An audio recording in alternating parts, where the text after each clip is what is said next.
শুভ সকাল বন্ধুরা, দোলন simple housewife চ্যানেলে 52 নম্বর ভিডিওতে তোমাদের সবাইকে স্বাগত। যে যেখান থেকেই আমার ভিডিওটি দেখছো না কেন, আশা করছি তোমরা সবাই অনেক অনেক ভালো আছো, আর তোমাদের আশীর্বাদে আমিও কিন্তু অনেকটাই ভালো আছি। বন্ধুরা, তোমরা যারা আমার ভিডিওটি আজ প্রথম দেখছো, ভিডিওতে একটা লাইক দিয়ে চ্যানেলটিকে সাবস্ক্রাইব করে নিও। আর ভিডিওটি যদি তোমাদের ভালো লেগে থাকে, সুন্দর একটা কমেন্ট করে যেও। তোমাদের কমেন্টের মাধ্যমেই কিন্তু আমি পৌঁছে যাব তোমাদের পরিবারে। তোমাদের সবার আশীর্বাদ নিয়ে আমি আমার আজকের ভিডিওটি শুরু করলাম। এখন বাজে সকাল 5টা। আর আজ কিন্তু আমি অন্য দিনের থেকে একটু তাড়াতাড়ি উঠে পড়েছি। তোমরা তো জানো তোমাদের দাদাভাই 8টার মধ্যে কাজে চলে যায়, তার জন্যই আমাকে ভোরে ভোরে উঠতে হয়। আর অন্য দিন একটু দেরি হয়ে যেতে বলে 6:30টার সময় উঠতাম, কখনো 6টাতে উঠতাম। আর উঠেই আমাদের আগে ঘর বারান্দা ঝাঁট দেওয়া, বাসন মাজা, এসবই বাসি কাজগুলো সেরে ফেলতে হয়।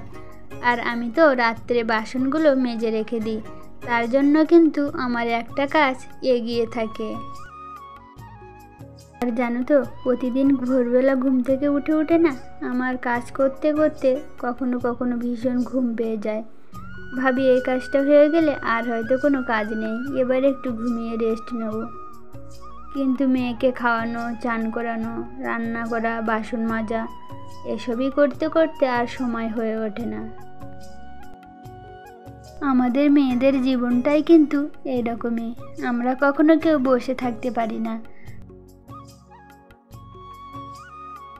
আমি না যখন বাপের বাড়িতে থাকতাম তখন না কোনো কাজই করতে হতো না। আমরা তো 4 বোন ছিলাম, আর আমি সবার ছোট। আর আমার দিদিরা না সব কাজ করতো, মা ছিল, পিসি ছিল, ঠাম্মি ছিল, ওরাই কিন্তু সব কাজ বাজ করতো। আমার শুধু খাওয়া আর পড়াশুনো করা, সেটাই আমি করতাম। কিন্তু যখন বিয়ে করে এসেছিলাম না, তখন সব কাজ বাজ আমি আমার বরের কাছ থেকে শিখেছিলাম। আমার বর না এখানে একাই থাকতো, আর একা থেকেই কলেজে পড়াশুনো করতো। আর আমি পড়তে পড়তে তো বিয়ে করেছিলাম, তার জন্যই কিন্তু বিয়ের পরেও পড়াশুনো করতাম। আমার বর জোগাড়ের কাজ করে আমাকে পড়াশোনার খরচা দিত, আর আমি না হোস্টেলে থাকতাম। আর আমি তো কোনো দিনই বাপের বাড়িতে রান্নাও করিনি। আর তোমাদের দাদাভাই একা থাকতো, ও তো একা রান্না করে খেত, তার জন্যই কিন্তু আমি সব রান্না তোমাদের দাদাভাইয়ের কাছ থেকে শিখেছিলাম। আর এখন না আমি অনেক কিছুই শিখে গেছি। আমরা মেয়েরা কিন্তু পারি না বলে এমন কোনো কাজ নেই, আমরা চেষ্টা করলে সবই করতে পারি।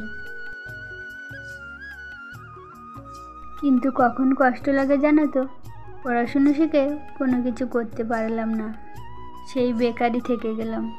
এত কষ্ট করে পড়াশুনো শেখালো, কিন্তু এখনও সংসার সামলাচ্ছি। আর ছেলে যখন ছোট ছিল না, তখন সেলাইয়ের কাজ শিখেছিলাম, কিন্তু সেটাও না এখন আর মেয়ের জন্য কিছুই করতে পারি না। আর একটা কথা কি জানো তো, বাবা মায়ের টাকা পয়সা না থাকলে কিন্তু কোনো মেয়ের ভালোবাসা পূর্ণতা পায় না।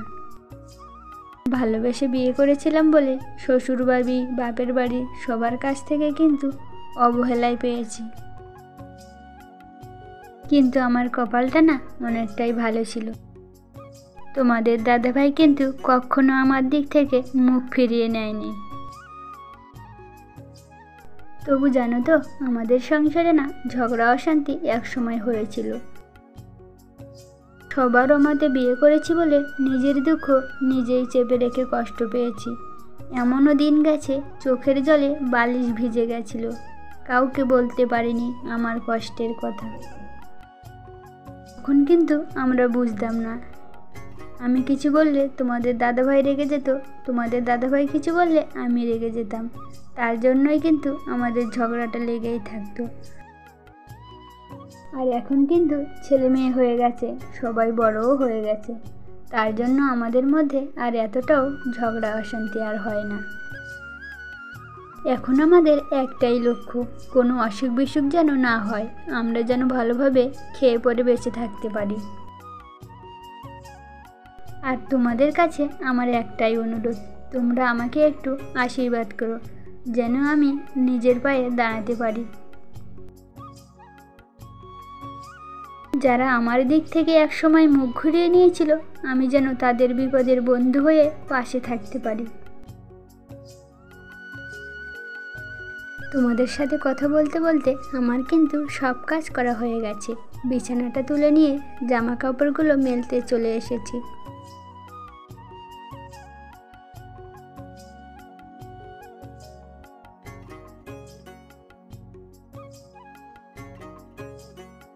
জামা কাপড়গুলো মেলে নিয়ে ভাত বাড়ছি।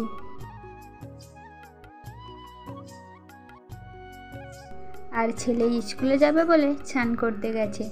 আর আমার মেয়েকে তো একটু আগেই তুলে দিলাম, তোমরা দেখলে, কিন্তু মেয়ে না আবারও ঘুমিয়ে গেছে। ছেলেকে ভাত খেতে ডাকলাম তো ও বলল আমার দেরি হবে, তুমি খেয়ে নাও। আর আমার তো মেয়েকে খাওয়াতে হবে, তাই আমি খেতে বসে গেছি।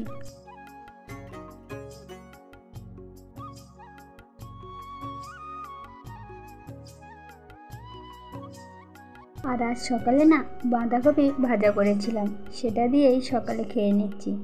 আর ভেন্ডি আলুর তরকারি করেছি, ওটা দুপুরের জন্য রেখে দিয়েছি। আর তোমাদের দাদাভাই কিন্তু সকাল 8টার আগে খাওয়া দাওয়া করে রেডি হয়ে চলে গেছে কাজে। আমি ছেলেকে খেতে দিয়ে মেয়েকে মুখ ধোয়ানোর জন্য নিয়ে এসেছি। আর আমার মেয়ের কিন্তু এখনো ঘুম কাটছে না, দেখেছো কেমন করছে। আর অন্য সময় কিন্তু মেয়ে একা একাই দাঁত ব্রাশ করে নেয়, আজ না একটু ঝামেলা করছিল, তাই আমি দাঁতটা ব্রাশ করিয়ে দিচ্ছিলাম। আর এতক্ষণ দাঁত ব্রাশ করানোর পর খাওয়াতে বসিয়েছি। আর আমার ছেলে কিন্তু স্কুলে চলে গেছে একা একাই। আর আজ তো বৃহস্পতিবার, ঘরটা না মুছলে হয় বলো?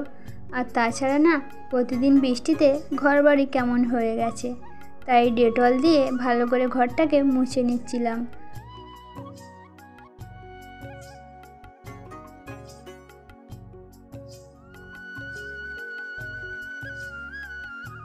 আর আমার না খাটের তলা, শোকেজের নিচে, ওগুলো না মুছলে মনে হয় যেন ঘরটা মোছাই হয়নি।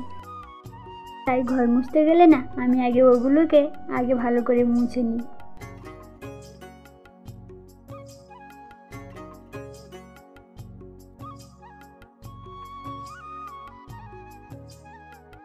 আর আজ জানো তো সকালবেলা মেয়েকে খাওয়ানোর পর না বাসন মাজছিলাম, আর কলটা টানতে গিয়ে ভেঙে গেছে। তো ভেবেছিলাম কল ভেঙে গেছে তো কি হয়েছে, টাইম কলে জল এলে সব কাজ সেরে নেব।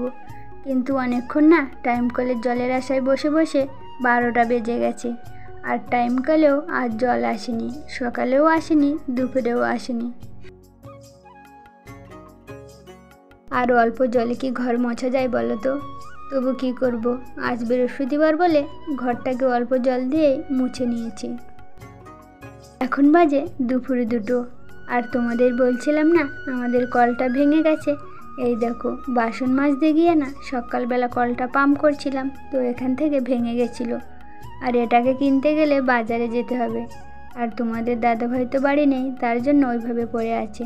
আর টাইম কলে দেখো এখনও কিন্তু জলই আসেনি। আর আমার মেয়ের কিন্তু স্নান করে খাওয়া দাওয়া হয়ে গেছে। আর এই যে ড্রামের জল দেখছো, এই জলেই কিন্তু স্নান করেছিলাম। আর আমাদের কলসিটাও কিন্তু খালি, ভেবেছিলাম টাইম কলে জল এলে ভর্তি করে নেব। আর স্নান করে জামা কাপড়গুলোও না কাচা হয়নি। খাওয়া দাওয়া করে নিয়ে বাসনগুলোও না ধুইতে পারিনি জলের জন্য। তো বন্ধুরা আজকের ভিডিওটা এই পর্যন্ত। তোমাদের যদি ভিডিওটি ভালো লাগে অবশ্যই একটা কমেন্ট করে যেও। সবাই ভালো থেকো, সুস্থ থেকো।